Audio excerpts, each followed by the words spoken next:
Hey, what's up, what's up, what's up, what's up? Mga ka-FC, Kanto Fried Chicken. September 2 tayo ngayon. Napag-isipan ko, i-vlog ko na lang ito, idol, no? So, ito yung munting tindahan natin. Papakita ko lang sa inyo kung magkano ba talaga mga binibenta natin dito, idol, no? Magugulat kayo. Okay. To start with, una-una, idol, yung bestseller namin. Tingnan mo naman, premium cut ang tawag namin to, breast part. 35 pesos lang yan. Kung gusto mo with rice, 49 pesos, idol, no? Ang sauce naman is toyo mansi, or gusto mo yung typical ketchup, and of course mayonnaise, depende po sa inyo. Alright, so ito, 35. And ito naman, choice cut, 25 pesos lang. Okay, so 25 pesos, kung gusto mo, pwede. Kung buy one take one, isang 25, isang 35. 50 lang yan.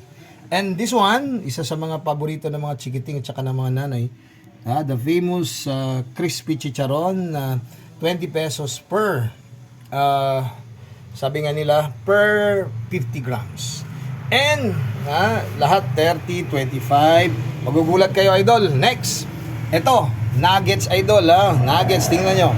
Ang nuggets ko is, hindi po siya harina.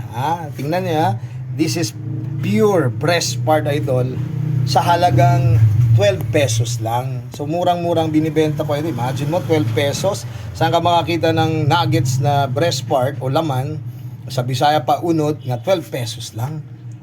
So malalaman nyo, idol, in my next vlog, tuturuan ko kayo paano maghiwa or saan kukuha pangbenta ng 12 pesos na nuggets. Kasi nga, sabi nga nila, dapat lahat makakapag-afford, even yung mga bata, idol. So, nuggets, 12 pesos.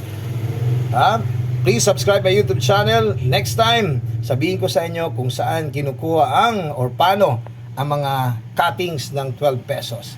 Alright, siya nga pala, traditional toyo mansi or suka toyo na sausawan. Till my next vlog! Woo! Bye-bye! Okay, salamat pala kay Ma'am Teresa Alvania, no? Regards, ma'am, thank you.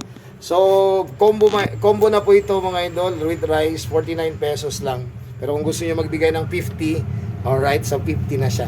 Okay, so, breast part po ito. Ito yung premium cuts namin. Salamat, Ma'am Teresa. So much, idol, na suporta. Maraming salamat. Alhamdulillah, it's Monday.